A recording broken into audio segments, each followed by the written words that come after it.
آج ہم ریاض الصالحین کے حوالے سے ایک بڑا ہی اہم موضوع ہے استقامت، اس کے بارے میں چند ایک باتیں عرض کریں گے۔ سورہ ہود کی آیت نمبر 112 میں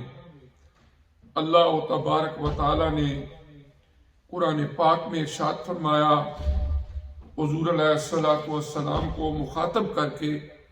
فَاسْتَقِمْ كَمَا أُمِرْتَ، کہ اے پیغمبر صلی اللہ علیہ وآلہ وسلم، جس طرح تمہیں حکم ہوتا ہے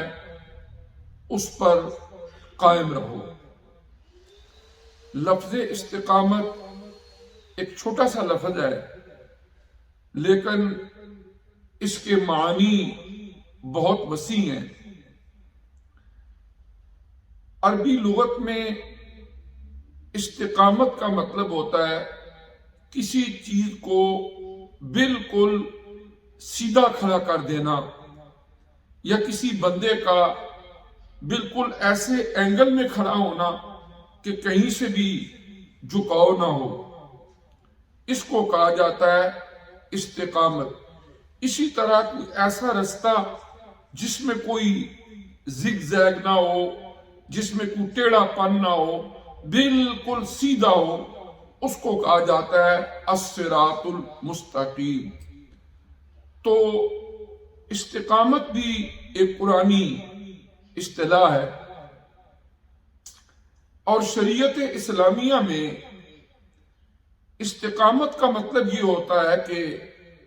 کوئی بھی بندہ مومن وہ اپنے عقائد میں، عبادات میں، معاملات میں، اخلاقیات میں، کسب معاش میں، اور اسی طرح جو زندگی کے دیگر حصے ہیں ان میں اللہ جل مجدہ کی قائم کی ہوئی حدود کے اندر رہتے ہوئے سیدھے رستے پر چلتا رہے، اور کہیں پر دائیں بائیں جھک کے ان حدوں کو پامال نہ کرے۔ یعنی اس طریقے سے اللہ کی رضا والے اعمال کرتے ہوئے زندگی آگے گزارتے چلے جانا، گناہ کی طرف، بے حیائی کی طرف، یا اسی طرح اور غیر شرعی معاملات کی طرف آدمی کا جھکاؤ نہ ہو، اس کو کہا جاتا ہے استقامت۔ اور حضرت سفیان بن عبداللہ الثقفی رضی اللہ تعالی عنہ حضور علیہ السلام کے صحابی ہیں، انہوں نے حضور علیہ السلام کی بارگاہ میں عرض کی کہ یا رسول اللہ صلی اللہ علیہ وآلہ وسلم، آپ مجھے کوئی ایسی نصیحت فرما دیں کہ پھر اس کے بعد مجھے کسی سے بھی اور کوئی نصیحت لینے کی ضرورت ہی پیش نہ آئے،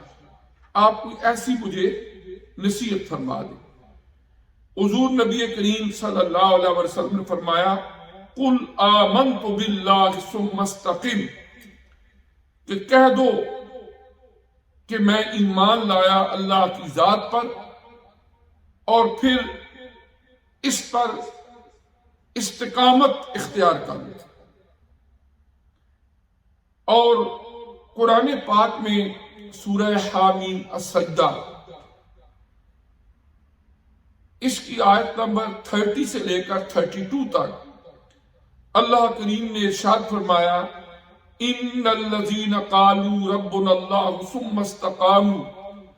تتنزل علیہم الملائکہ الا تخافوا ولا تحزنوا وابشروا بالجنۃ التی کنتم توعدون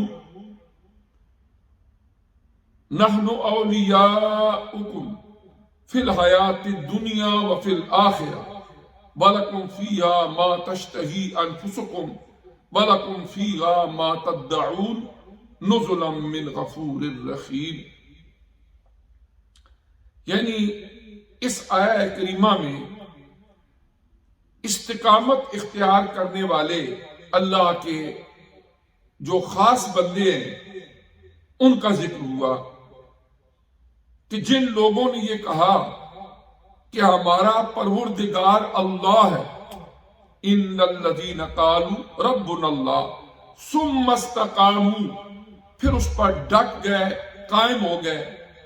اللہ پاک فرماتے ہیں اس کا اجر ان کو کیا ملتا ہے؟ تتنزل علیہم الملائکہ،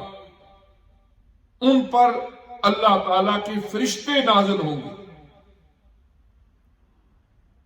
اور ان کو کہیں گے نہ خوف کرو نہ غمناک ہو، اور وہ بہشت، وہ جنت جس کا تمہیں وعدہ کیا جاتا ہے اس پر خوش ہو جاؤ،